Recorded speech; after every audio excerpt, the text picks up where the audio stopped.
faire une petite vidéo, ou plutôt une grande je pense, vu la quantité de choses qu'il y a à dire, mais aussi parce qu'il faut quand même prendre des précautions vu le sujet dont on parle, dont je vais parler, sachant que j'ai quand même fait pas mal de recherches déjà là-dessus, et c'est une vidéo que je publie pas, donc on verra si je la publie celle-là ou pas. Parfois je pense que c'est pas une bonne chose de dévoiler certaines informations. Alors du coup ici il y a quelque chose que je regardais Naomi Campbell qui est une actrice qui semble être liée à Sean Combs, donc Puff Daddy. J'ai fait une vidéo sur Puff Daddy récemment et il y a quelque chose que j'avais pas dit sur lui, que j'avais vu après la vidéo, parce que j'avais re-regardé ensuite, réanalysé plein de fois sa charte pour voir si je découvre autre chose. Et du coup, ici je vois la même chose que Puff Daddy, sauf que bon, elle, l'avantage c'est qu'on a son date de naissance, donc il y a moins de boulot à faire, parce que Puff Daddy, on ne sait pas à quelle heure il est né. Donc j'ai essayé de deviner à quelle heure il était né, Puff Daddy, et je pense avoir plus ou moins réussi, mais bon, je suis pas sûr à 100%. Et on a, sachant le temps que j'ai pris pas pris beaucoup de temps pour essayer de rectifier, j'ai pas fait ça dans les règles de l'art, on va dire.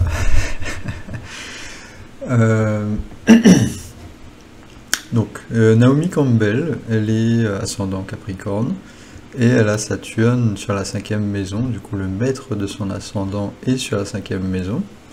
Donc c'est la même chose que Puff Daddy, d'ailleurs je vais comparer avec Puff Daddy, je vais prendre la charte de Puff Daddy.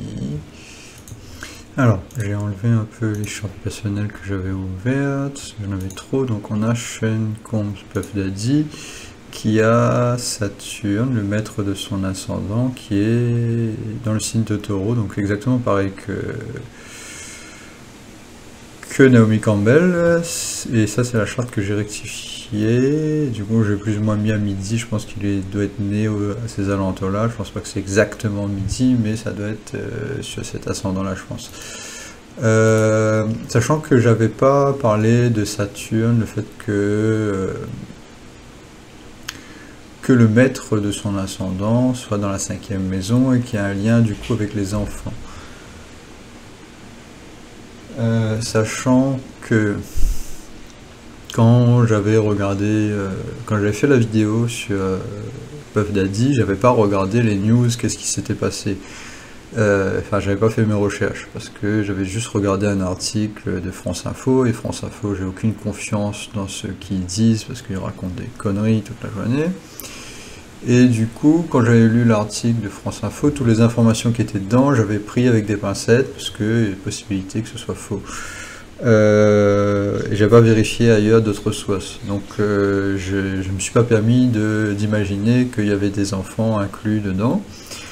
Mais quand j'ai regardé l'astrologie et que j'étais en train de faire la vidéo, parce que quand je fais une vidéo, il y a certaines choses que je vois mais que je ne dis pas parce que c'est des choses qui sont possiblement très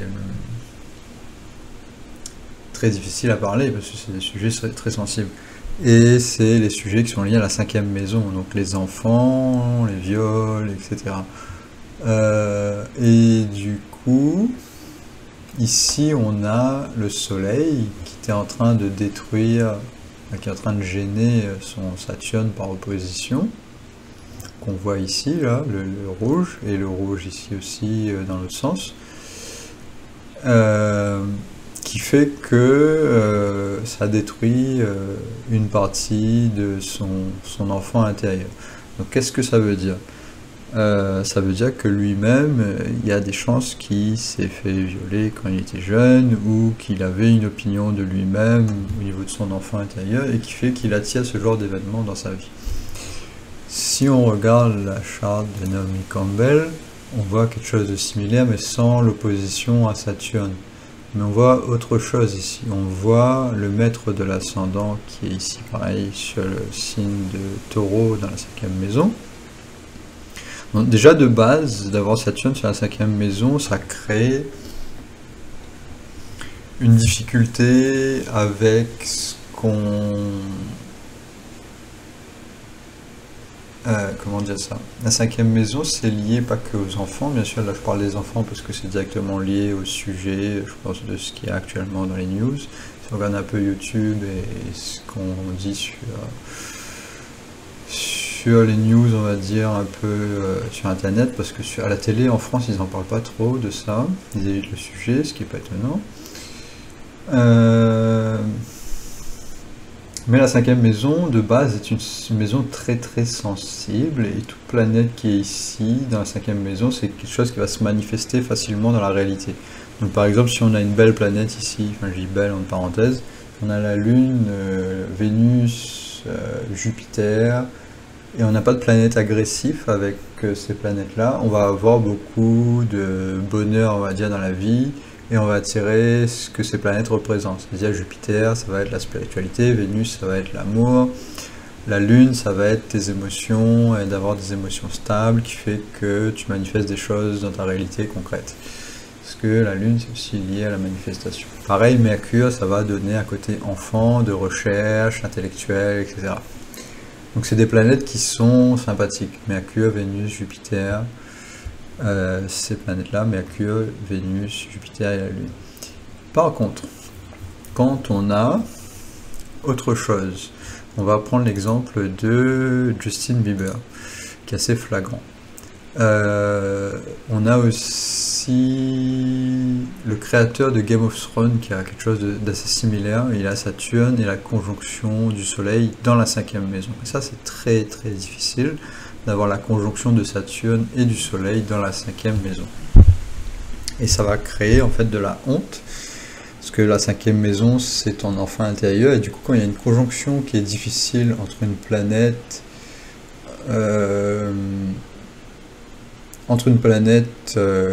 qui est dit cruelle, parce qu'on a deux catégories, on va dire, principales de planètes. On a les planètes qui sont dites cruelles, dans le sens où elles sont là pour gérer l'aspect de la vie qui n'est pas facile, en fait. Donc dans la vie, on a besoin parfois de faire des choses, d'agir dans une direction pour avancer. Donc le côté solaire, par exemple, c'est un côté parental qui fait que tu as besoin parfois de corriger la personne pour qu'elle va dans la bonne direction. Donc c'est le dharma normalement. Quand il y a Saturne qui gêne, ce dharma-là, il ne va pas se manifester de manière correcte. Ici, ça va être mélangé avec Saturne, donc la personne va avoir honte de son côté dharma, donc il va y avoir une difficulté à être soi-même et à avancer dans la direction, dans un but qui amène que la personne soit heureuse en fait dans son royaume de sa vie en fait. Le soleil représente le royaume de ta vie, comment tu gères ta vie. Et quand le soleil est en difficulté, ce qui est le cas ici pour Justin Bieber, ton royaume, tu vas avoir honte de ton royaume en fait. Et ça va être sur le très très très long terme. C'est-à-dire que c'est pas quelque chose, c'est le soleil et Saturne, c'est des choses qui sont liées au très très long terme. Donc c'est des personnes qui constamment vont se mettre dans des situations où le but dans leur vie sur le très long terme ça va pas aller dans la bonne direction. C'est des gens qui vont peut-être se droguer, qui vont avoir des anxiétés énormes, qui auront un manque de confiance en soi. Sur le soleil, c'est la confiance en soi. Saturne aussi, c'est la confiance en soi, mais c'est la confiance, la capacité à dire non à certaines choses qui sont pas bonnes pour toi. Par exemple, quand tu as un Saturne très fort, ce qui est mon cas moi, j'ai tendance, peut-être même selon certaines opinions, parce que quand Saturne il est très fort, ça va donner un esprit de contradiction. Ça va être une personne qui va dire non, ça je veux pas, ça je veux pas, ça je veux pas, ça je veux pas. Et il va peut-être avoir une exagération dans l'autre sens. C'est-à-dire que la personne va tellement refuser certaines choses que on va avoir l'impression que cette personne ne vit pas. Mais, et c'est pour ça que Saturne est une planète incomprise, c'est que souvent Saturne il est en difficulté. Donc la plupart des gens, quand ils voient un Saturne très fort, ils vont se dire que cette personne-là elle est trop dans le non, elle va trop dire non aux choses. Mais c'est justement pour le long terme, c'est-à-dire que si tu refuses des choses qui vont pas te faire avancer dans la vie, qui vont te faire reculer, tu vas avancer parce que tu ne recules pas. Ou tu restes à ta position. Donc tu restes quand même, tu as une position stable. Il est mieux par exemple de rien faire que d'aller en boîte et se droguer et le lendemain tu as un mal de tête énorme et au final ça ne servira à rien d'aller dans cette soirée-là. Bon, bien sûr il y a des exceptions parce que parfois tu t'amuses quand même et voilà quoi, il y a un équilibre à avoir. Donc c'est Saturne en Balance qui donne cet équilibre-là. C'est pour ça que Saturne est exalté dans le signe de Balance. Donc j'étais obligé de faire cette introduction-là pour parler de Saturne, mais du coup ici, ce qu'on a, c'est qu'on n'a pas ça. On a quelqu'un qui va dire oui à des choses qui n'est pas bon pour lui, et il va le faire constamment. Donc il va se mettre dans des situations de drogue, de sexe, ou peu importe. C'est pas forcément que la drogue et le sexe, mais ça c'est assez évident dans sa vie, j'imagine qu'il y a eu plein de ça. Et en même temps, on a Vénus qui est très bien placée en Poisson, donc ça c'est son côté enfant qui est correct. Donc on a un côté enfant qui est même très bien, pas que correct, parce que Vénus est exaltée. C'est un des meilleurs placements à avoir, d'avoir Vénus en exaltation dans la 5e maison, c'est ce qui donne son charisme et tout ça. Donc dans la 5e maison, on peut avoir des hauts et des bas assez flagrants, en fonction de la planète et en fonction des choses qui se produisent. C'est pour ça que la 5e maison est une est une maison qui est très très importante en astrologie védique et aussi en astrologie western, je pense qu'elle est quand même prise en compte. Mais en astrologie védique, elle est utilisée pour la honte, elle est utilisée pour le charisme, pour l'aura, pour le côté enfant, pour ce qui se passe à l'école, parce que c'est la créativité aussi.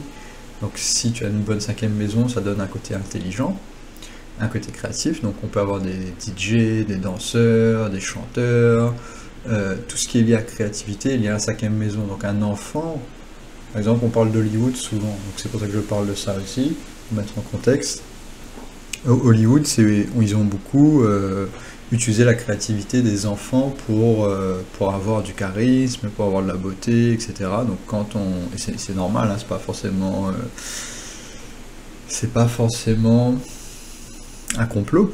C'est-à-dire que si on veut avoir un côté, comment dire, hollywoodien, dans le sens où, pas forcément hollywoodien, mais un côté charismatique, ou si on veut être...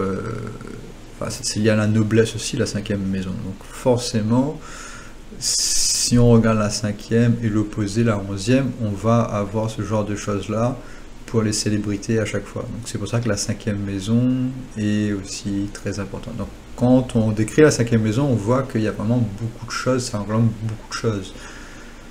Et la 11e aussi, qui est liée au côté commercial et la vente justement de ce charisme. Donc si on a une 5e maison forte, mais la 11e elle est faible, on va être très charismatique, mais on va pas se mettre sur la scène, sur la scène publique.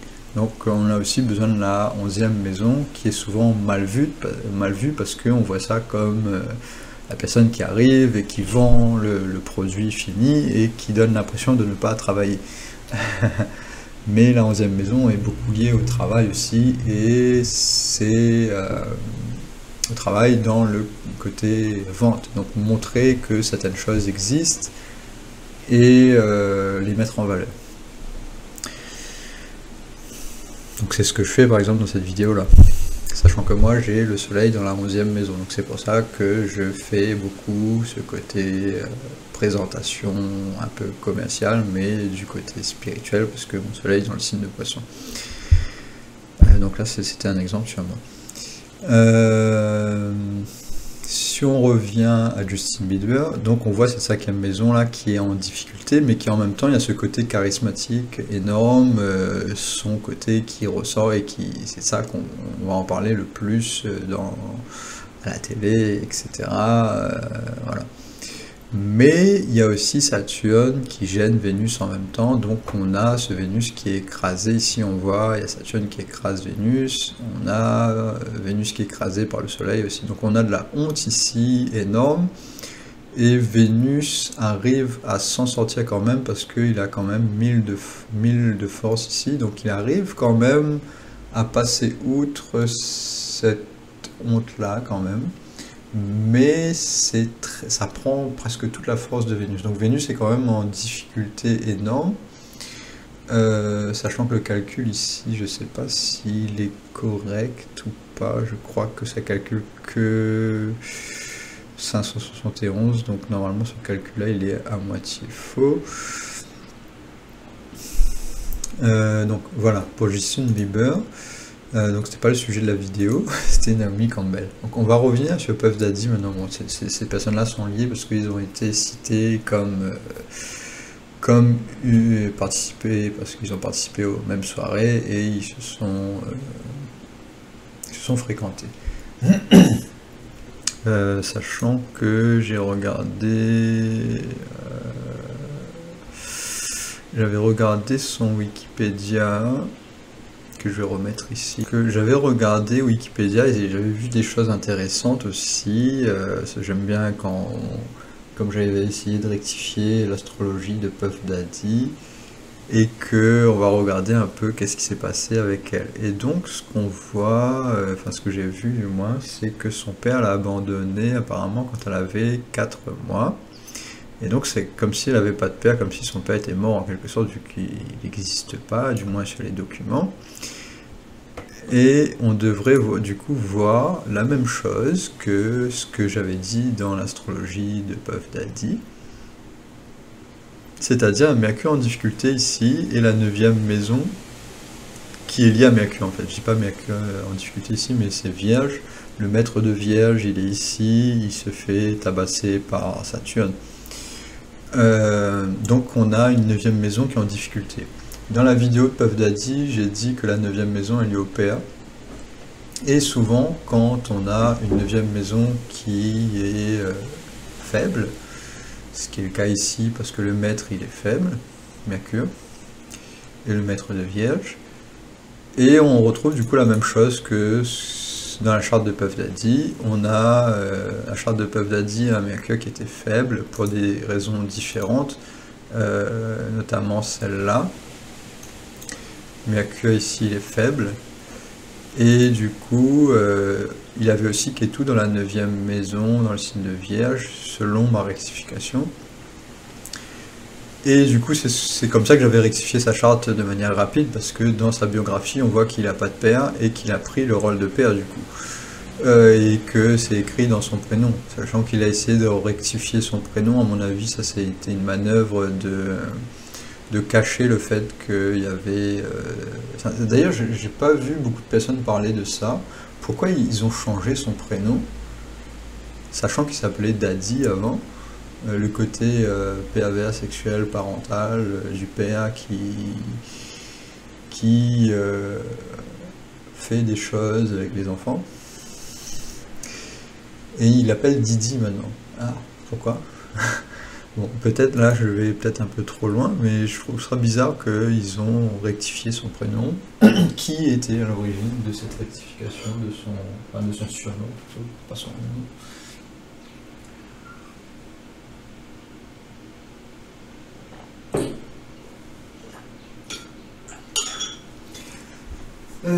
Du coup.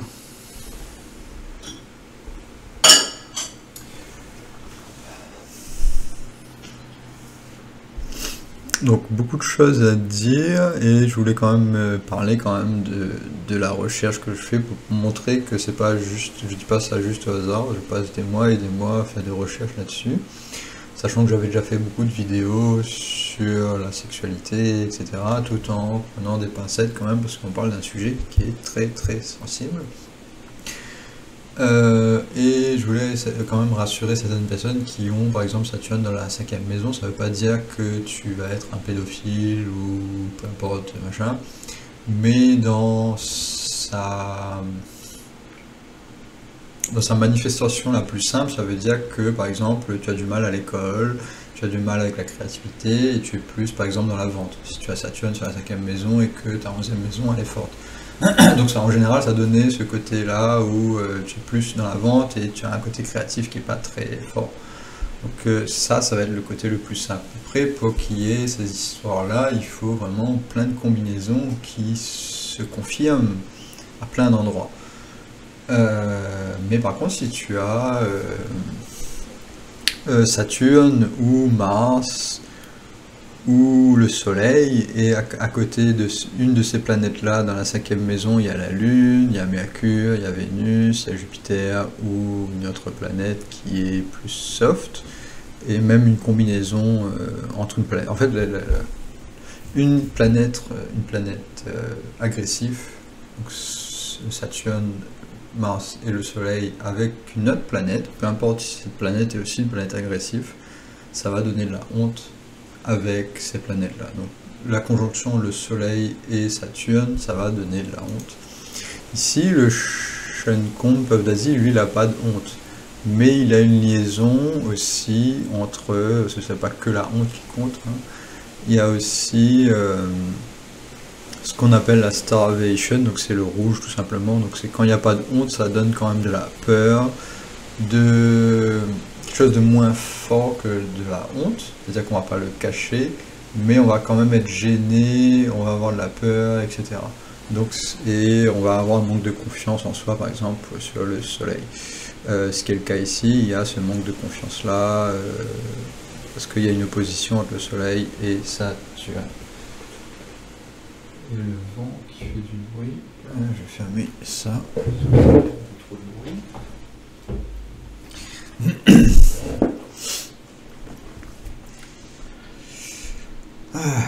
Du coup, on va pas trop reparler de Shenkonb, on va revenir sur Naomi Campbell. Donc Naomi Campbell, elle a perdu son père, ou son père s'est barré, quand elle était très jeune. On voit que la 9e maison, il y a de la honte. Donc elle a peut-être de la honte par rapport au fait que son père, il s'est barré. Et elle a pris du coup le rôle de père. On a Ketu ici dans la 9e maison, donc c'est quelqu'un qui est, en général dans la vie, ça va être quelqu'un qui va être très indépendant. Quand on a Ketu, soit dans la 10e, ou dans la 9e, ou dans la 11e, ça va donner quelqu'un qui est très indépendant, qui va bosser en général, qui va travailler très jeune. Ketu dans la 9e, ça donne des connexions faciles, comme Leonardo DiCaprio qui a Ketu dans la 9e, quand il raconte sa vie. Il a eu l'impression que les choses se sont manifestées dans sa vie très facilement et qu'il a attiré un professeur de Niro et qu'il est rentré à Hollywood par la grande porte parce qu'il y a Ketu dans la 9e. Donc quand tu as Ketu dans la 9e, tu as tendance à attirer les choses facilement et que peut-être que tu vas bosser en entreprise facilement ou tu vas tomber, enfin en fonction du signe et du maître bien sûr. Mais en l'occurrence ici, même si on a de la honte avec Mercure, on a quand même quelqu'un qui réussit. Je vais pas expliquer pourquoi, mais je pense que c'est parce que son Saturne, c'est le maître de l'ascendant et il est dans la 5e. Donc on a de la manifestation aussi. Donc on peut avoir plusieurs choses qui se passent. On peut avoir la psychologie qui donne des événements qui sont traumatiques et la personne se sent mal, elle a de la honte et elle fait des bêtises. Notamment ce qui se passe, c'est ce qu'on voit à la télé où on a des accusations de viol, de pédophilie, etc. Donc ça c'est le côté psychologique, les avastas, donc c'est ce qu'on voit ici avec ce cadran ici. Et en même temps on a les événements de la vie qui sont liés à des yogas, donc par exemple Saturne sur la 5e maison, c'est enfin le maître de l'ascendant sur la 5e maison. Ça va donner de la manifestation et du travail, enfin pas du travail, mais ça va donner un yoga qui peut donner du succès en gros. Si ça Saturne et il est aidé par d'autres planètes, etc. Ce qui doit être certainement le cas vu qu'elle a eu beaucoup de succès. Mais ce succès-là, il va être entremêlé de difficultés psychologiques parce qu'on a Saturne qui détruit Mercure. Mercure est le maître de sa 9e maison, qui est une maison très importante pour la spiritualité, etc. Et il est aussi le maître de sa 6e maison, qui est liée au travail, etc. Comme la 5e est proche de la 6e, ça ne m'étonnerait pas aussi, vu les recherches que j'ai fait, que la 6e maison est souvent liée au travail du sexe. Dans le sens où, pour être créatif, il faut travailler. C'est un peu ce que la 6e maison veut dire. La 6e maison est liée au travail physique, etc., les difficultés de la vie concrète, que par exemple, on est obligé de, en quelque sorte, souffrir physiquement pour avancer dans la vie et produire quelque chose. Par exemple, là, pour produire cette vidéo-là, il y a une certaine énergie de travail qui est demandée. Donc c'est plus ou moins la 6e maison qui fait qu'on fait un peu le rôle d'employé, tout le monde, et qu'on doit avancer dans la vie et que il y a ce côté-là, on va dire, de souffrance physique. Quand la 6e maison elle est en difficulté, ou qu'on a plein de planètes ici, ce qui est son cas ici, on va travailler beaucoup dans cette optique-là, dans ce domaine-là. Et quand on est très proche du concret, et parfois trop proche du concret, par exemple quand on a beaucoup de planètes ici, on va oublier le côté spirituel. Ce qui n'est pas son cas ici, parce qu'il y a Jupiter, il y a la Lune dans la 12e maison. Donc elle passe beaucoup de temps seule aussi à méditer, parce que la 12e est liée à la méditation, à la solitude, etc. Mais le maître de la Lune, il est en difficulté grave.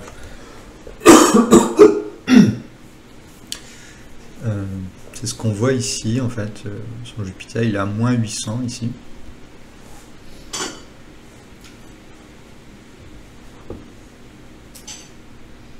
Je suis un petit peu malade, c'est pour ça que je fais ce mélange là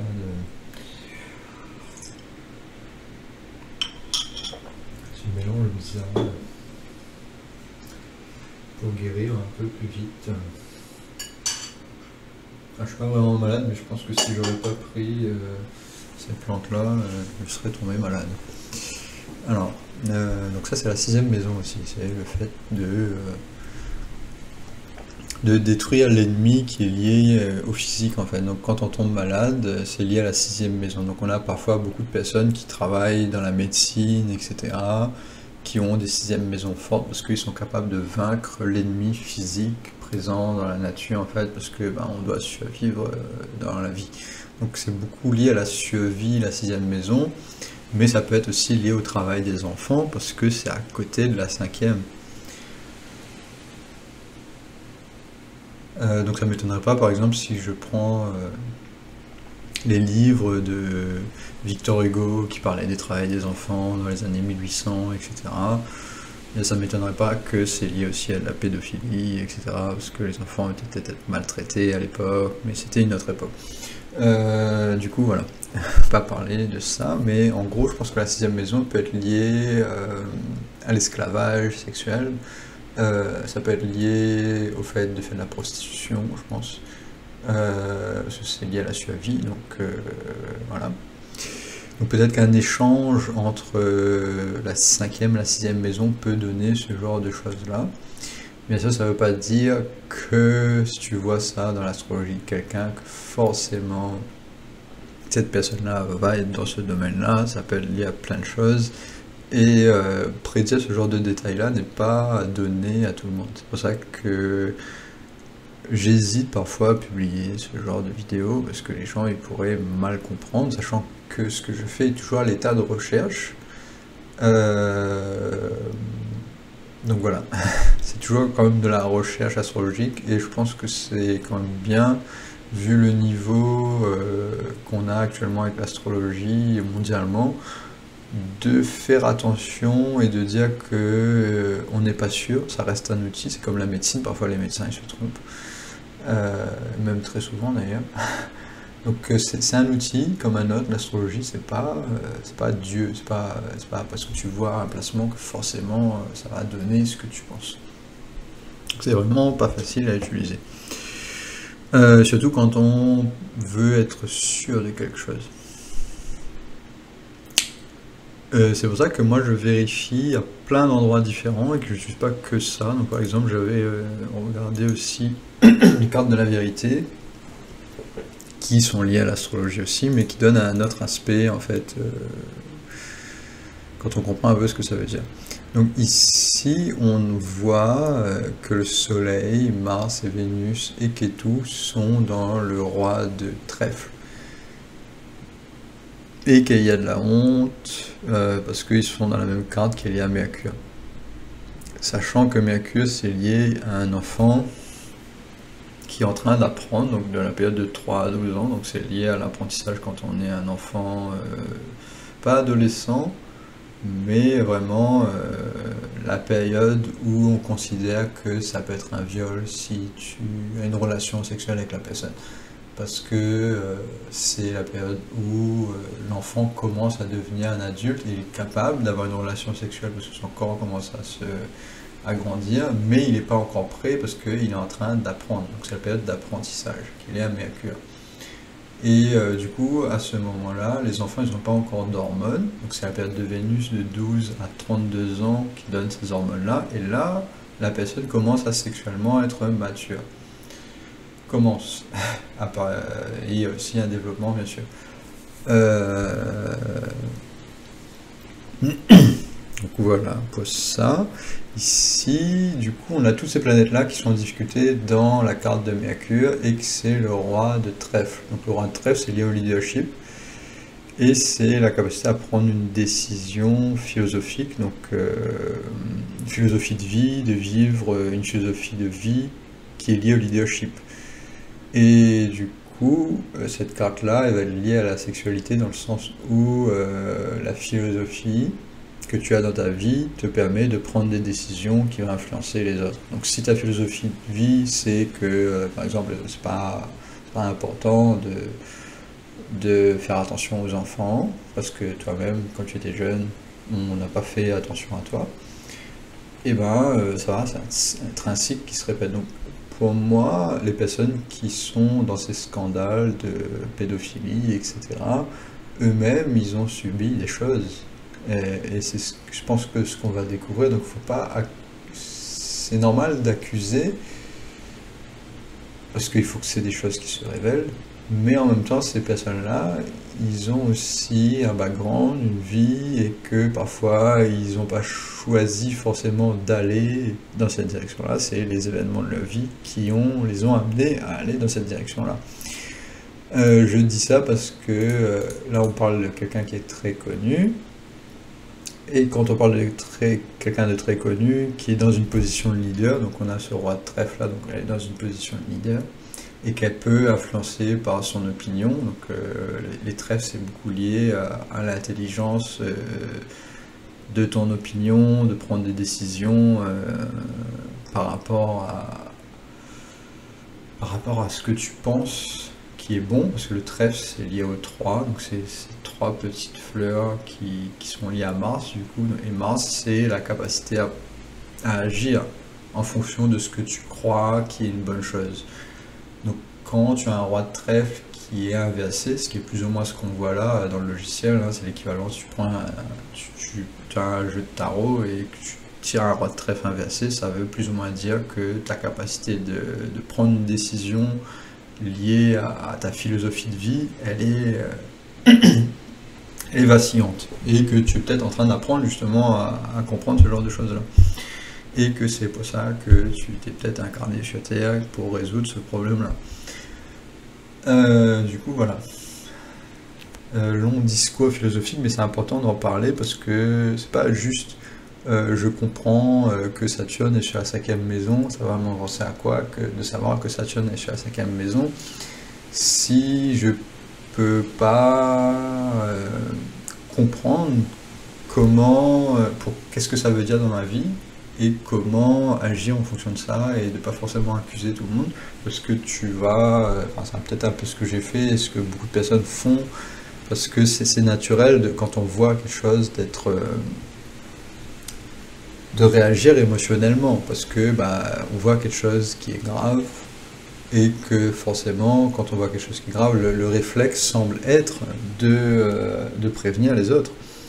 Chose qui n'est pas facile, ce qui n'a pas été facile parce que beaucoup de personnes à mon avis ont vu ce qui s'est passé, les stars, la plupart des stars ils ont vu clairement qu'il y avait un problème, mais à l'époque ils pouvaient rien dire parce que personne n'en parlait, ou très peu de personnes le révélaient et ceux qui révélaient étaient mis au banc de la société. Donc si tu es mis au banc de la société et alors que tu étais riche auparavant et que à la base tu voulais devenir une star de cinéma ou peu importe, chanteur, etc., tu vas peut-être pas forcément sacrifier ta carrière, sachant que toi, ta personnalité, elle n'est pas liée à quelqu'un qui veut faire un sacrifice, mais quelqu'un qui veut avancer dans la vie et qui veut être créatif, etc. C'est ce qu'on voit ici, on voit une envie de créativité, parce qu'on a le maître de la première maison qui est dans la 5e, donc quelqu'un qui est créatif, et qui va pas être, c'est ce que je voyais surtout aussi, c'est pas quelqu'un qui va être dans la contradiction, par exemple comme moi, qui a un Saturne très fort,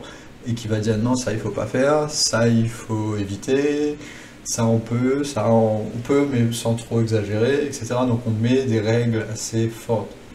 Donc quand on a un roi de trèfle, les règles de vie du côté parental, ils sont pas, c'est pas très fort.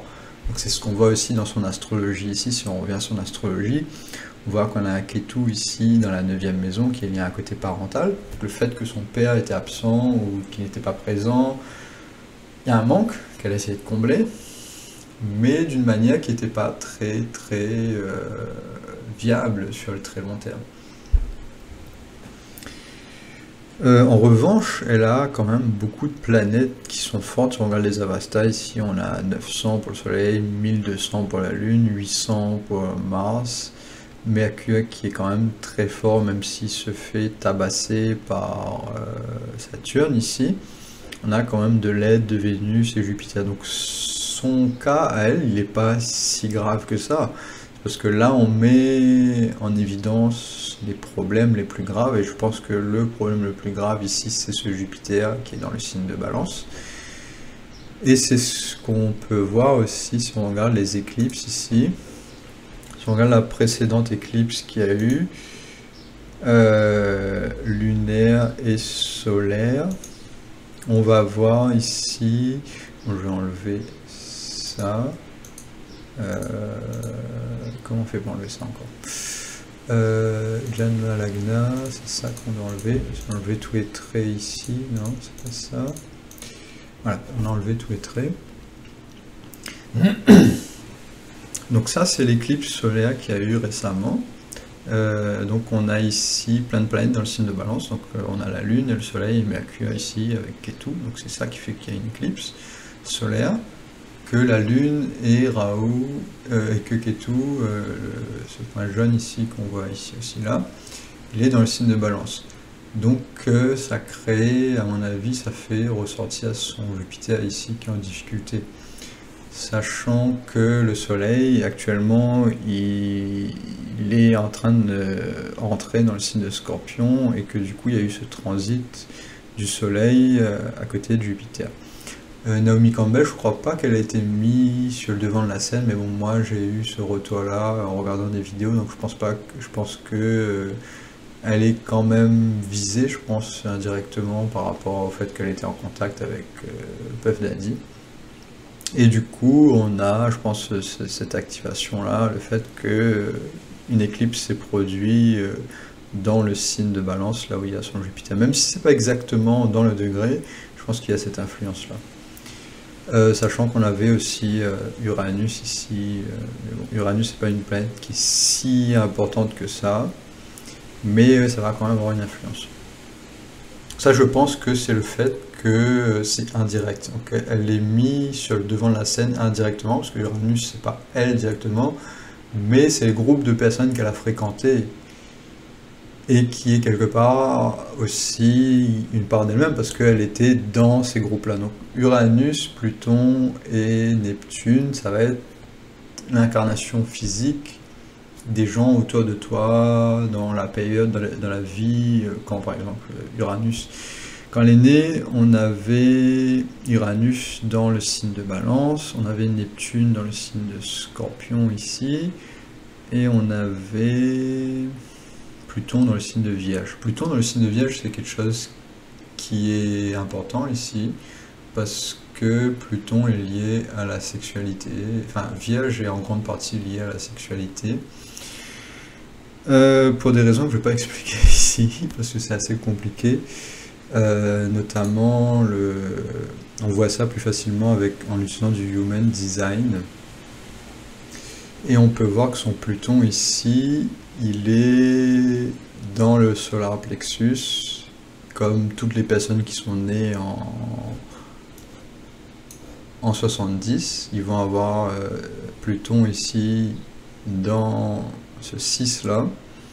Et ce 6 là, il est lié à la sexualité, et le 59 aussi, il est lié à la sexualité, sachant que le 59 c'est lié à sa lune en Vierge. Sa lune est en Vierge en Human Design. Parce que le Human Design, ils utilisent une charte qui est particulière. Donc là, désolé si je passe du coq à l'âne, mais enfin, je ne vais pas expliquer. Mais en gros, elle a la lune en Vierge en Human Design, donc c'est aussi quelque chose qui fait que il y a de la sexualité qui est pris en compte dans sa vie, je pense. Du coup, par rapport à l'éclipse, juste pour revenir sur l'éclipse, le fait qu'il y ait cette éclipse-là, je pense que ça a été l'événement astrologique qui a enclenché ces événements-là. Voilà. Après, j'ai pas regardé plus que ça comment ça a affecté sa vie, sachant qu'il y avait une éclipse lunaire dans le signe de Poisson, mais je vois pas grand-chose dans son Poisson, mis à part qu'elle a Raoult ici. Mais du coup, voilà, ça serait plus une autre vidéo de parler de ça. Mais c'est des choses qui existent. Il n'y a pas que l'astrologie qui va permettre de donner en fait des tendances dans la vie de quelqu'un. Du coup, pour faire une petite prédiction quand même par rapport à ce qui s'est passé dans sa vie, en 2016, elle est rentrée dans la période de la Lune, et sa Lune est dans le signe de Sagittaire. Sa Lune elle-même, elle est très forte, mais il n'y a pas que la Lune qui est important dans la période de la Lune, il y a aussi le maître de la Lune. Et le maître de la Lune, c'est Jupiter. Et son Jupiter, comme je l'ai dit tout à l'heure, est sa planète la plus mal placée, il semblerait. Hein. Enfin, une des plus mal placées, parce qu'on a plusieurs critères pour dire si une planète est mal placée ou pas. Mais ici, en signe, la planète, elle est très faible. En maison, c'est plus ou moins bien, parce que c'est quand même la 10e maison, donc c'est pour ça qu'elle est connue quand même, elle est sur devant de la scène. La 10e maison est très importante pour mettre en valeur qui on est, etc., pour agir. C'est la maison qui va donner le plus d'action, c'est la maison la plus importante, donc c'est la maison qui est liée au zénith, donc au soleil, à Mars. Et du coup, quand on a Soleil et Mars ici, ça va donner quelqu'un qui agit beaucoup sur la réalité, qui va travailler en tant que leadership et avoir une influence sur le monde. En tant que leader, pardon. Et ici, on a Jupiter. Donc, normalement, quand Jupiter il est bien placé, par exemple, s'il sera en Cancer ou en Lion ou dans un signe qui aide Jupiter, on aurait quelqu'un qui aurait avancé spirituellement, qui aurait essayé de faire du charity works, donc des dons, etc. Donc c'est ce qu'elle a essayé de faire. Hein. On voit dans son... comme la plupart des stars, hein, mais on voit qu'elle a fait ça, là. Mais qu'elle a été prise en flagrant délit d'extorsion et de tricherie, apparemment. Donc elle a été bannie parce qu'elle a utilisé l'argent des dons pour elle-même apparemment. Ce qui doit être le cas de beaucoup de stars qui font des dons. C'est pour ça que moi par exemple je préviens beaucoup de personnes que les associations, etc., qui demandent des dons excessifs et que ces associations-là sont souvent liées à la politique, au gouvernement, etc., et qui nous disent qu'ils ont que c'est safe, que vous pouvez donner de l'argent et que les comptes sont bien comptés, etc. Moi, j'y crois pas trop à ce genre de choses-là. Surtout si c'est des personnes qui sont pas vraiment dans les œuvres de charité, ce qui n'est pas son cas. C'est pas parce que tu travailles à Hollywood que forcément tu vas aider les enfants en Afrique, même si tu le prétends. Parce que si toutes les stars hollywoodiennes aidaient vraiment les enfants africains, bah, il y a longtemps que les enfants africains ils seraient plus pauvres, ils seraient aussi riches qu'aux États-Unis, ou qu'ils auraient une stabilité beaucoup plus flagrante. Donc ça veut dire qu'il y a de la tricherie quelque part. Du coup, voilà pour ça. Donc son Jupiter il est pas très fort. Donc c'est le retour de pédale. Hein. Quand ton Jupiter il est pas très fort ici et qu'il y a un transit, peut-être que ça va faire ressortir des choses ou il y a besoin peut-être d'une transition vers quelque chose de plus sain. Donc je pense que c'est ce qui va se passer aussi par rapport au fait que actuellement le signe de Poisson il va y avoir beaucoup de problèmes dans le signe de Poisson en gros et que spirituellement je pense que ça va être un moment où il va y avoir des révélations. Mais ces révélations-là vont amener sur le long terme à une période où les choses vont changer en espérant pour le mieux. Je pense que forcément, au bout d'un moment, ça va changer pour le mieux parce que si on se rend compte qu'il y a eu des problèmes, notamment avec les enfants, c'est pour ça que Jupiter il est visé en ce moment, et elle a Rahu dans le signe de Poisson, donc ça veut dire que le côté Poisson, elle n'est pas très fort là-dedans. Donc on a deux choses qui sont en difficulté dans sa charte.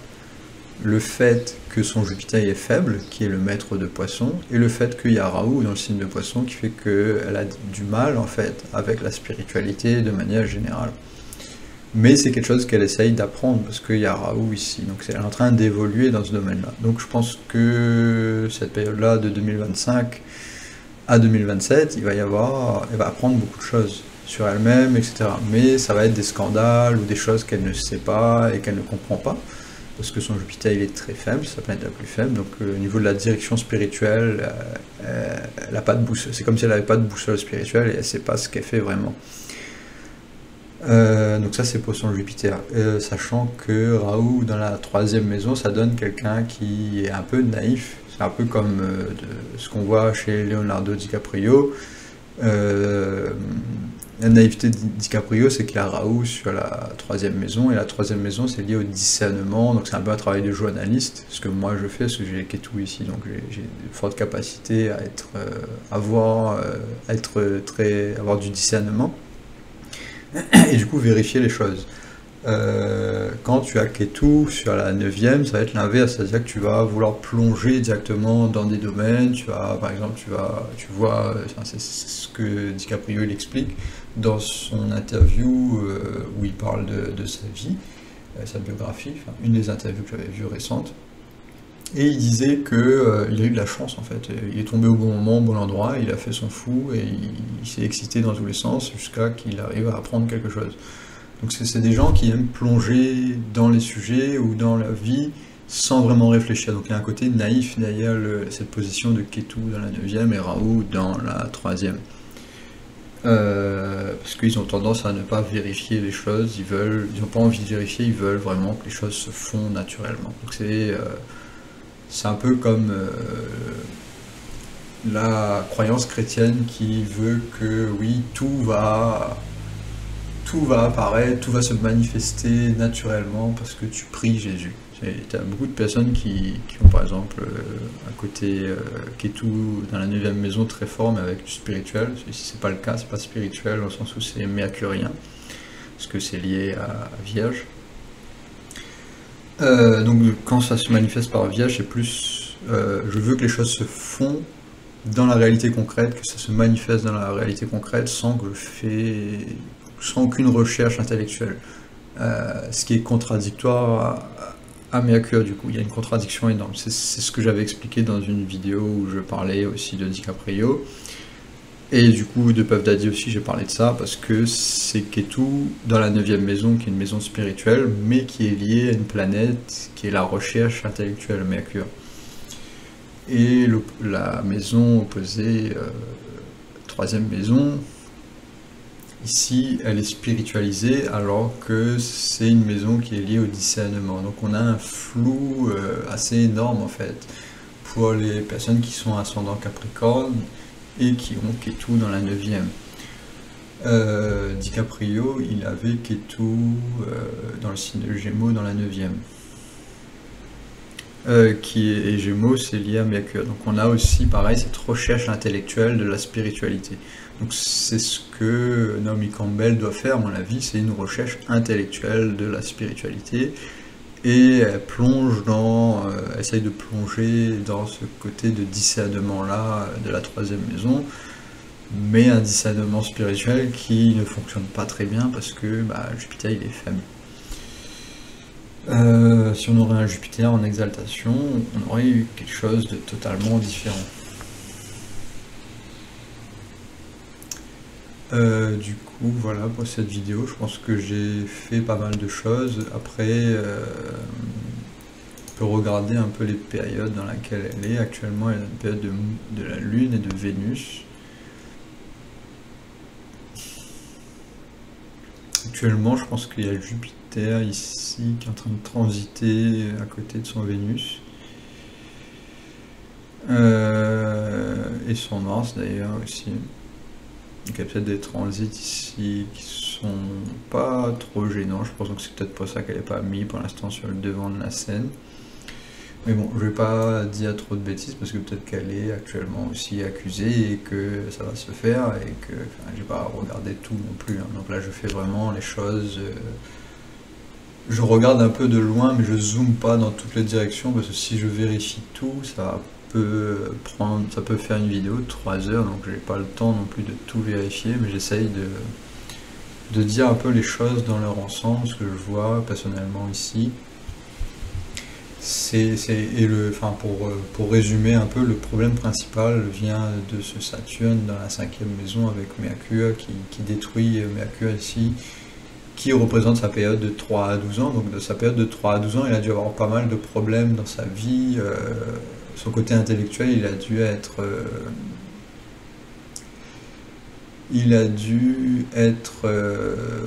avoir de la honte à s'exprimer parce que ses parents, donc Saturne c'est un parent féminin, donc sa mère, a abusé d'elle, dans le sens où elle n'a pas pu s'exprimer en tant qu'enfant, dire son opinion, utiliser sa curiosité pour apprendre la vie. De 3 à 12 ans, on est très curieux, et souvent les parents, quand ils sont gênés par la curiosité des enfants, eux-mêmes ils sont pas parfaits non plus, les parents. Et il faut savoir qu'un Mercure qui a de la honte sur un Mercure, c'est très très fréquent, et que les parents souvent ils vont mettre les enfants dans des cases et leur dire non, il faut pas être curieux, il faut pas faire de la recherche, il faut pas faire du journalisme, il faut pas, un enfant il va pas forcément faire du journalisme à cette époque-là, mais il va commencer à observer ses parents et à dire bon, ses parents peut-être qu'ils sont pas Dieu, qu'ils sont pas tout puissants, qui font des erreurs. Donc ça, Mercure, c'est la capacité à voir que les gens ils font des erreurs et que il faut corriger ces erreurs-là. Donc par exemple, quand je fais cette vidéo-là, peut-être qu'à un moment j'étais distrait et au lieu d'utiliser le bon mot, j'ai dit une connerie et du coup ça peut paraître faux. Les personnes qui ont de la honte avec Mercure sur ce genre de détails-là, ils vont pas vouloir assumer totalement. Ils vont dire bon, j'ai dit les choses parfaitement, ou j'assume pas, ou j'assume, ou je fais l'inverse, je me mets dans une situation où je dis que ma communication elle sert à rien, etc., et que j'arrive pas à communiquer, ou ce genre de choses là. Donc quand il y a de la honte, il y a vraiment un comportement de cachotterie, on va dire, où on n'aime pas se mettre en valeur dans ce domaine là, Donc ça peut être les fautes d'orthographe, ça peut être difficulté à parler, à s'exprimer, etc. Par exemple, j'avais regardé la biographie de Casanova, la personne qui est née dans les années 1700 par là, et qu'elle a fait une autobiographie, et quand elle était jeune, elle n'arrivait pas à s'exprimer, quand elle était très jeune, je crois jusqu'à 8 ans, Casanova il s'exprimait pas du tout, il était comme un enfant imbécile, considéré comme un imbécile, il avait un mercure très faible dans la 5e maison, je crois qu'il y avait de la honte aussi sur ce mercure-là. Du coup, voilà. C'est des choses fréquentes qui arrivent, qu'on voit assez souvent, des mercures qui sont en difficulté comme ça, ou notre planète, donc c'est pas dans ta famille ou dans tes amis, il y a certainement des personnes qui ont cette difficulté-là à s'exprimer. Donc voilà. C'est juste pour mettre un peu aussi un équilibre entre le fait que parfois quand on voit ces scandales-là, on va vouloir dire ah, on va les accuser, on va dire oh, c'est des démons, c'est des machins, ils sont horribles, etc. Mais il faut savoir que dans la société, partout, il y a ce genre de choses-là qui se produisent et que c'est pas forcément mis sur le devant de la scène parce que c'est pas des gens connus. Ou de temps en temps c'est mis aussi devant sur la scène et du coup les gens ils sont choqués, ah jamais j'aurais cru que cette personne-là faisait ce genre de choses-là, ah je suis étonné, et là on parle de ces interviews-là, on fait on est étonné parce que voilà parce que pas beaucoup de personnes au final font ces recherches-là, parce que Mercure souvent il est en difficulté dans la charte en général, Mercure, il est très très mal placé. C'est rare d'avoir un Mercure bien placé et du coup de faire les choses, de vérifier l'information. Donc c'est pour ça que beaucoup de personnes ils savent pas ce qui se passe concrètement dans la réalité. Ils vivent dans des nuages, ils écoutent des informations liées à la propagande et même sur les réseaux YouTube, on a l'impression aujourd'hui qu'on a une meilleure information. Mais pareil, il y a beaucoup de youtubeurs ou d'influenceurs qui vont aussi, par leur ego ou par leur manque de confiance en eux, dire des bêtises et qu'après ils vont s'en rendre compte et 10 ans plus tard, ça c'était faux, peut-être qu'ils vont pas s'excuser parce qu'il y a de la honte. Et du coup, c'est parfois des choses qui vont pas être révélées. Et ça fait partie de la vie. Du coup, voilà pour cette vidéo très longue. Merci d'avoir écouté et à la prochaine.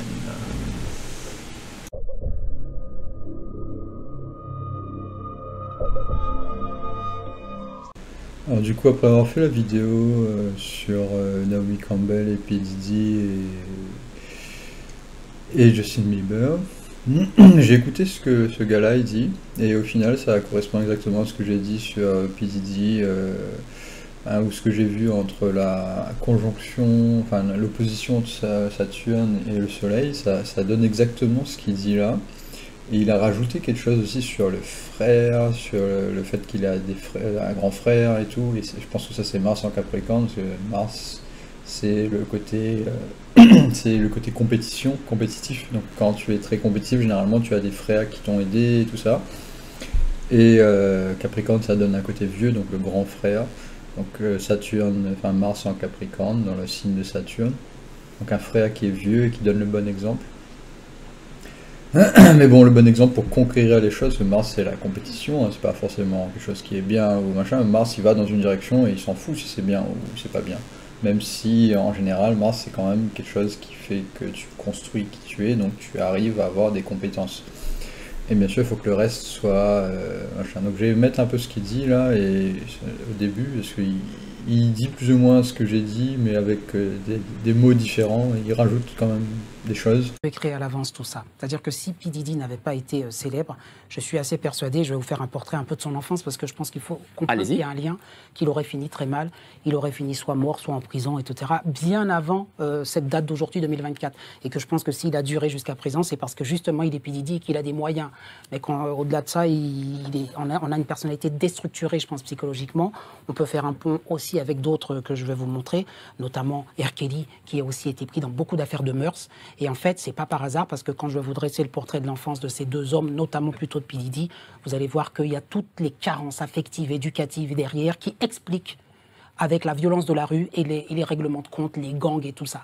C'est-à-dire qu'il faut bien comprendre dans le milieu du rap déjà, hein, quand ils grandissent dans ce milieu-là, je ne sais pas si vous connaissez, j'ai noté la musique drill, ce que c'est, mais c'est une musique qui est violente, où on humilie les femmes, on les traite de prostituées. Voilà, il y a vraiment déjà une ambiance dans le rap extrêmement, j'ai noté aussi dans les raps. Là-dessus, sur ce qu'il dit, je trouve que je suis d'accord par rapport au fait que le rap, souvent, c'est quand même très violent, et si dans les paroles, il y a ce genre de choses, et que tu les répètes tout le temps, souvent il y a quelque chose d'inconscient qui existe aussi. Donc si tu fais tout le temps des musiques violentes sur le sexe, sur ce genre de choses-là, c'est sûr qu'il y a des choses cachées derrière aussi. D'égorger des femmes, enfin d'égorger, tout ça. Bon. Donc c'est vraiment la notion de gangster. Mais ce qu'il faut comprendre, moi j'ai bien noté, c'est que vous savez, R. Kelly comme P. Diddy sont tous les deux, en fait, nés, donc l'un est né à Harlem, hein, donc dans les années 60, 69 pour P. Diddy, et Chicago pour R. Kelly. Et dans ce milieu-là, c'était la rue d'emblée avec, figurez-vous, le point commun, l'absence de père. Alors vous allez me dire, bon, l'absence de père, il y a deux... Donc elle a remarqué la même chose, l'absence de père, et je pense que ça c'est Ketou dans la 9e, mais aussi l'opposition entre Soleil et Saturne pour P. Diddy, et ce truc il va parler de domination, etc. Quand tu as une opposition entre Saturne et le Soleil, ça donne ce côté narcissique là où tu as envie de dominer parce que tu te sens inférieur. Et c'est ça, c'est cette opposition là qu'il a. Et quand c'est la conjonction, tu te domines pas, c'est que tu te mets dans la merde à chaque fois. Donc c'est ce que Justin Bieber est là. Quand tu as, quand tu as la conjonction avec le Soleil et Saturne, tu vas être attiré par Saturne, tu vas être attiré par les emmerdes en gros, quoi. Tu vas te mettre dans la merde littéralement. Famille monoparentale, ça se passe bien.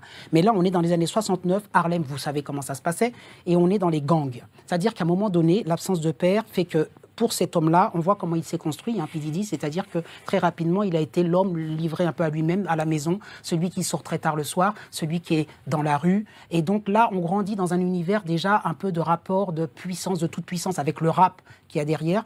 Et c'est pas très étonnant, finalement, quand vous me dites qu'il il tabasse Cassie Ventura, enfin sa femme et ça, c'est qu'il est dans des rapports de domination et de soumission. Donc en fait, à la base, le fait de grandir dans ces conditions-là, la rue, vous savez, c'est un système pyramidal. C'est-à-dire que c'est le quartier, la rue, mon territoire, ça fonctionne comme ça. Donc on est dans des rapports de force depuis tout petit, en fait. Il faut savoir... Donc c'est ça, Saturne et le Soleil, quand il y a trop d'influence entre ces deux planètes-là, par peur, tu vas faire des choses qui ne sont pas toi, tu vas essayer de dominer l'autre parce que tu te sens pas à l'aise dans ta peau, etc. Donc c'est cette nuance-là de ne pas arriver à faire des choses correctement et de mettre la faute sur les autres, c'est cette incapacité du Soleil qui est gêné par Saturne, qui fait des bêtises, quoi, en gros. C'est le leader qui fait n'importe quoi. Que déjà, à cela s'est ajouté la puissance, l'argent, parce que ce sont deux hommes très talentueux, hein, je parle de R. Kelly, qui ont réussi très tôt dans leur carrière. Après, le fait qu'ils ont réussi très tôt, c'est Ketou dans la 9e maison. Comme DiCaprio, il a réussi très tôt, il n'a pas eu beaucoup... Enfin, et ils attirent, en fait, et ça c'est peut-être ce qui manque là dans sa psychologie, c'est qu'ils attirent vraiment des environnements où ils attirent des professeurs ou des enseignants qui vont remplacer leur père. Donc dans le cas de DiCaprio, c'était De Niro qui a remplacé un peu cette figure paternelle. Apparemment pour P. Diddy, parce que je connais pas trop sa biographie par cœur non plus, j'ai juste fait son astro plus ou moins. Apparemment ce serait son frère, etc. Mais il y a peut-être quelqu'un qui lui a enseigné des choses, etc. Pour comment faire, pour arriver à avoir cette manifestation-là de la 9e maison. Et en même temps, le côté qu'il a beaucoup de richesse, P. Diddy, c'est parce qu'il y a le Soleil dans la 11e, donc ça c'est le côté commercial, le fait qu'il organise ce show-là qui est très social, etc. Donc le côté social, c'est la 11e maison. Donc c'est ce qu'il dit, le fait qu'il y a cette alliance-là entre la 9e et la 11e, le côté social, l'argent, et en même temps le fait qu'il a réussi très tôt, donc ça c'est la 9e, hein, quand tu arrives à créer des choses facilement très tôt, C'est souvent des personnes qui ont Ketu dans la 9e, où il y a Jupiter, où il y a une bonne planète qui est bien placée ici, qui fait qu'ils arrivent à développer vraiment ça c'est lié à la culture du pays. Donc quand tu es en harmonie avec la culture du pays dans lequel tu es, donc la 9e maison, tu arrives à influencer, à attirer vers toi des choses qui t'apportent de la richesse. Donc la 9e maison, c'est important pour ça. Et réussir très tôt, c'est aussi avoir un certain hubris. C'est-à-dire qu'on réussit, vous savez, même pour une personne qui n'est pas, je veux dire, qui est lambda, le fait de réussir, ça vous met dans une sorte d'hubris qui fait que vous avez l'impression d'être tout puissant.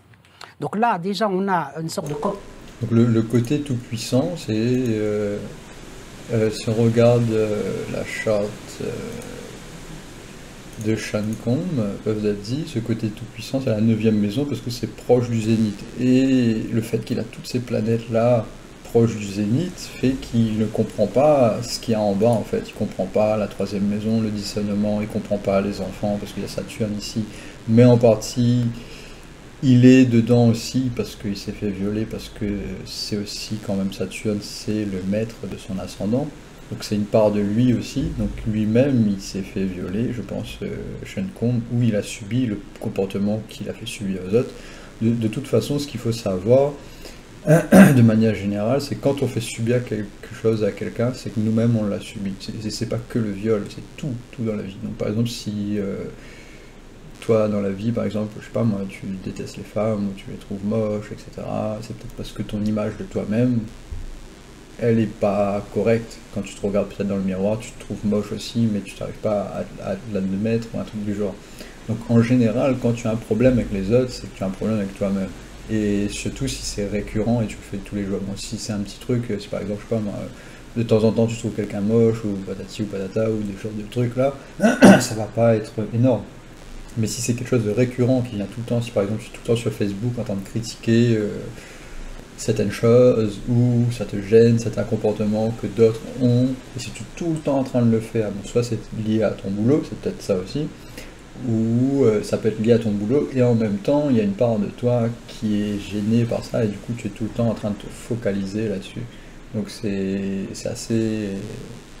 ça se retourne contre toi, en fait, souvent, le fait d'être d'une certaine manière, et d'être excessif dans un certain domaine, ça peut révéler certaines choses. Bon, là, je suis allé vraiment dans un domaine très vaste, parce que ça peut se répercuter sur plein de choses. Cocktail explosif entre un homme qui grandit dans la rue, dans les rapports de force, pouvoir et tout ça. On parle de drogue là, mais c'est pas d'hier cette histoire de drogue. Bon, le GHB c'est un peu nouveau, mais le GHB justement on parle de la drogue du violeur. Mais il n'y a pas de limite en fait, puisqu'il n'y a pas de, comme s'il n'y avait pas de surmoi quelque part, pas d'autorité au-dessus de ces hommes-là. Et quand il n'y a pas de surmoi et qu'il n'y a pas d'autorité, tout est possible. Il n'y a pas de limite. C'est-à-dire que l'histoire du viol, l'histoire du premier rapport sexuel, l'histoire de tout ça, ça s'apprend dans la rue. Donc, en fait, dans la rue, qu'est-ce qu'il a comme modèle au lieu d'avoir un père qui l'éduque et qui dit « tu rentres, tu fais tes devoirs », il a un grand frère. C'est ces modèles-là qu'on a, c'est-à-dire que le grand frère, c'est celui qu'on prend en exemple. Prendre un exemple qui, je puis dire... Du coup, par rapport à son grand frère, donc c'est Mars là en Capricorne, je pense, il parlait de son grand frère. Et aussi le fait que le frère il est un peu absent ou un peu fou aussi, c'est lié à la 3e maison, parce que 3e maison, qui dit chiffre 3, dit frère aussi, donc la 3e maison est liée au frère, il n'y a pas que Mars qui est lié au frère.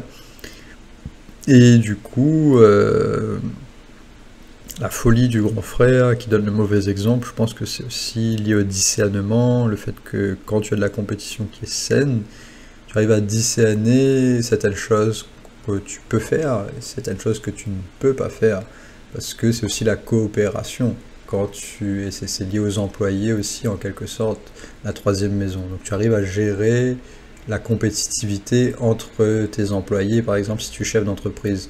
Donc souvent, ce qu'on va avoir avec Ketu dans la 9e maison, c'est des gens qui sont en haut de la société, qui sont chefs d'entreprise ou qui ont une situation en haut de l'échelle. Donc c'est souvent lié à la pyramide, hein, la 9e maison. Et ce qui se passe quand Ketou est là, on a Raoult dans la troisième maison. Donc ils ont du mal à gérer leurs employés, à gérer la difficulté de la troisième maison qui est liée à la compétitivité, l'environnement du travail avec les coworkers, on appelle ça en anglais les coworkers, en français les collègues, etc. Donc il y a souvent des chamailleries.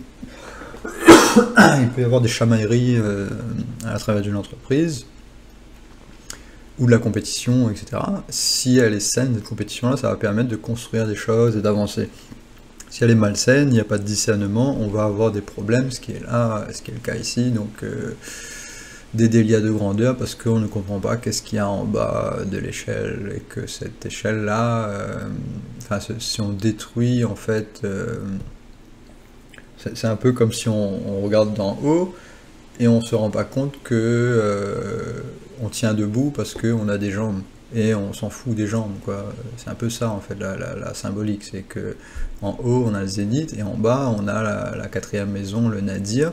Le nadir d'ailleurs on s'en fout, c'est même pas dans le vocabulaire français presque, les gens ils savent même pas ce que c'est. Donc ça montre un peu, tu vois, le fait que on regarde pas ce qu'il y a en bas. Et si on n'a pas de bonne fondation, c'est un peu comme ce qu'on dit dans la Bible, si on construit une maison sur du sable, et ça c'est une maison sur du sable. Quand il n'y a pas de planète ici et que tu as Raoult dans la quatrième, ou dans la troisième, ou dans la cinquième, c'est une maison qui est construite sur du sable, parce qu'il n'y a pas de fondation en dessous. Et donc ça donne une psychologie qui est concentré que sur le travail, sur la domination du travail presque, ou l'environnement d'entreprise. Et on a plein d'exemples comme ça dans la vie où des personnes qui sont en haut de l'échelle et qui au bout d'un moment ils deviennent dépressifs ou ils font n'importe quoi parce qu'ils n'ont pas de stabilité familiale, ils n'ont pas de relation avec eux-mêmes au niveau famille, au niveau recherche de qui ils sont, parce que la troisième maison c'est lié au chiffre 3, si on regarde un peu ce que Nikola Tesla dit par rapport au chiffre 3, c'est pas par hasard qu'il parle de ça, c'est parce que le 3 c'est le self-développement, c'est travailler sur soi, donc c'est Mars, c'est la compétition, c'est comprendre que quand tu te mets en concurrence avec les autres de manière compétitive mais saine, sans écraser les autres, tu apprends de toi-même. Donc c'est la troisième maison. Donc toutes les personnes qui ont une troisième maison forte, ils vont être compétitifs mais sans écraser les autres. Ou du moins ils vont essayer, parce qu'après c'est jamais parfait non plus. Du coup voilà. Je vais revenir sur ce qu'il dit. Eux qui ont un pouvoir. Et qu'est-ce qu'ils, vous savez, ça se passe comme vous le voyez dans les films, hein, c'est-à-dire qu'est-ce qu'il vous montre le grand frère? Il vous montre qu'il a une certaine puissance, que les gens le craignent. C'est-à-dire que c'est une évolution, mais par crainte. Et le modèle qu'il a, et c'est... Pour parler de conditionnement, hein, c'est un peu comme ça s'appelle aussi la névrose, c'est-à-dire qu'on a vécu dans l'enfance et on le reproduit une fois adulte. Par exemple, R. Kelly, quand c'est connu dans son histoire, a été violé lui-même quand il était enfant. Et c'est très classique en psychologie. Vous avez un traumatisme enfant, donc c'est pas par hasard. Je veux dire, vous avez aujourd'hui P. Diddy. Quand je vous dis qu'il aurait mal fini, c'est-à-dire que lui, il y en a plein des P. Diddy en prison, si je puis dire, Fleury-Mérogis, mais la différence, c'est qu'eux n'ont pas la notoriété qu'avait P. Diddy, l'argent et le pouvoir. Donc lui, dans sa chute et dans sa... Je suis d'accord avec ce qu'il dit, il y a plein de... C'est ce que je dis un peu à la fin de ma vidéo, c'est qu'il y a plein de personnes comme P. Diddy, mais le fait que P. Diddy est P. Diddy, c'est qu'il y a tous ces placements-là, il y a plein de choses qui fait qu'il atteint ce niveau-là en haut de l'échelle. Donc tu peux avoir des personnes qui ont beaucoup de planètes dans ces sphères-là, mais qui n'ont pas atteint un niveau aussi flagrant que P. Diddy, parce qu'il y a ce que j'explique ici, c'est vraiment une partie, c'est la partie la plus flagrante, la plus émergée de l'iceberg, mais il y a plein de placements, et certainement d'autres placements astrologiques qui existent, que je ne connais pas encore aussi, qui fait que ça s'est manifesté comme ça dans sa vie. Donc c'est pas une science, c'est comme la psychologie, c'est-à-dire qu'il y a des choses parfois que tu ne vois pas non plus parce qu'il y a tellement de détails dans la vie de quelqu'un que tu ne peux pas forcément tout analyser. Perversion, puisqu'il n'a pas de limite et que lui veut tout s'accaparer, la jouissance, l'argent et tout. Vous savez, les freak-off dont vous parlez, vous savez bien qu'il y en a plein dans le showbiz tout le temps. Voilà. Mais la différence avec P. Diddy, c'est que lui, il filmait ses victimes pour pouvoir ensuite les soumettre et ensuite faire du chantage. Vous voyez qu'on est dans ce rapport-là avec la rue. Donc ça, le chantage, c'est l'opposition entre Saturne et le Soleil. Souvent, ces personnes-là, ils vont par l'opposition de dominance, ils vont influencer les autres, soit avec l'argent, parce que ils sont en haut de l'échelle, soit ils ont une situation, donc quand tu as une situation, et c'est pas forcément, là on voit l'exemple de P. Diddy parce qu'il est hyper riche, mais tu peux avoir des personnes qui sont juste chefs d'entreprise, qui ont cette position-là, ou des personnes qui ont des communautés assez construites, et des gens qui sont fans d'eux, c'est-à-dire que par exemple, je sais pas moi, tu as quelqu'un qui est bon dans la cuisine, par exemple. J'avais regardé quelqu'un qui a fait un film là-dessus et qui avait cette opposition-là et qui était chef cuistot dans un domaine et qui était reconnu même s'il y avait des déboires et tout autour. Mais il y avait cette reconnaissance par les étoiles et tout ça, et du coup le fait qu'il y a cette reconnaissance-là fait que cette personne-là a une valeur dans la société et qui peut utiliser cette valeur-là pour dominer l'autre.